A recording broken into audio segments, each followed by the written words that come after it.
दोस्तों आज के वीडियो में हम बात करेंगे एक ऐसे अमीबा के बारे में जो पानी के जरिए इंसान के शरीर में घुस जाता है और फिर उसके दिमाग को खाने लगता है।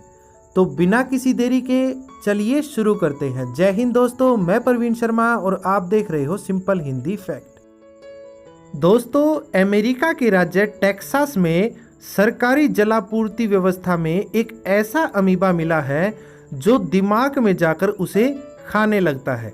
इसके चलते 6 साल के एक बच्चे की मौत के बाद प्रशासन हरकत में आया है और अब इस अमीबा की एक नई प्रजाति के अध्ययन के साथ ही उसके प्रचलन की जांच कर रहा है।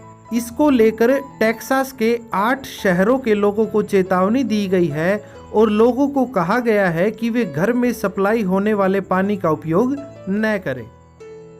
दोस्तों टेक्सास के गवर्नर ग्रेग एबार्ट ने नोटिस जारी कर कहा है कि जैक्सन झील से सप्लाई होने वाले पानी में यह अमीबा पाया गया है। एक कोशिका वाला यह जीव माइक्रोस्कोप से ही देखा जा सकता है। यह बड़ी तेजी से अपना प्रतिरूप तैयार करता है। अगर इस नए अमीबा का विकास होता है तो यह मानव जाति के लिए घातक होगा। पिछले कई वर्षों से इस अमीबा पर शोध चल रहा है, लेकिन अभी तक इसकी कोई दवाई नहीं मिल पाई है। दोस्तों इस अमीबा का नाम है नेग्लेरिया फाउलरी। यह इंसान के शरीर में जाता है और उसके दिमाग को खाने लगता है।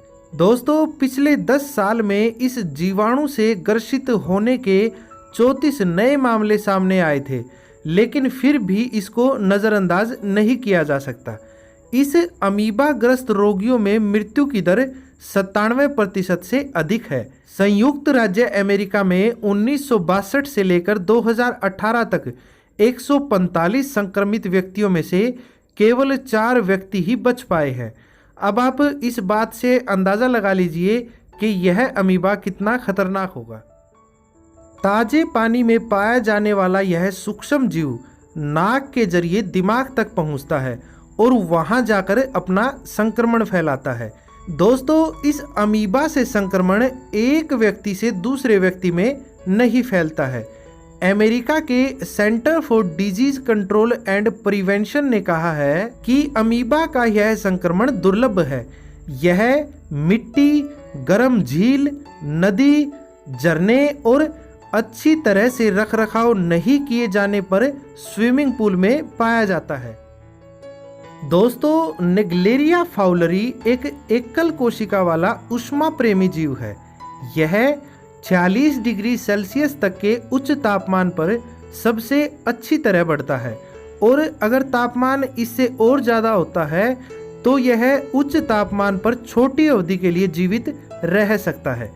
इस अमीबा की केवल एक विशेष प्रकार की प्रजाति लोगों को संक्रमित करती है। दोस्तों अगर यह अमीबा किसी जल में है और वो जल आप पी जाते हो तो आप इससे संक्रमित नहीं होगे, क्योंकि जैसा कि अभी मैंने बताया ये नाक के जरिए शरीर के अंदर जाता है और सिर्फ दिमाग पर ही अपना संक्रमण फैलाता है। आप केवल तभी संक्रमित हो सकते हैं जब दूषित पानी आपकी नाक में चला जाए।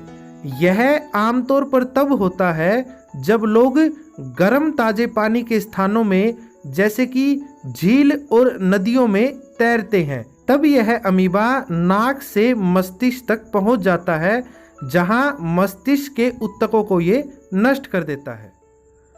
दोस्तों यह अमीबा प्राथमिक एमीबिक मेनिंगोएन्सेफलाइटिस नामक रोग का प्रमुख कारण है, जिसको शॉर्ट में PAM बोलते हैं। PAM एक मस्तिष्क संक्रमण है जिसमें मस्तिष्क के ऊतकों का विनाश हो जाता है। PAM के प्रारंभिक लक्षण संक्रमण के लगभग 5 दिन बाद दिखाई देते हैं।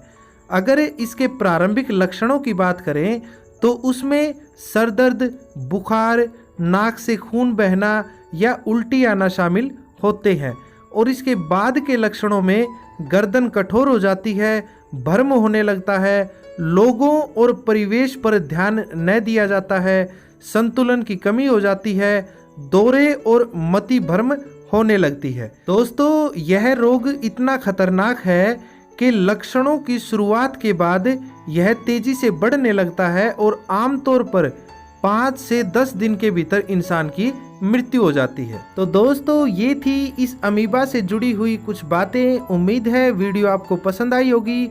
बने रहें हमारे साथ ऐसी ही रोचक जानकारियों के लिए। जय हिंद, जय भारत।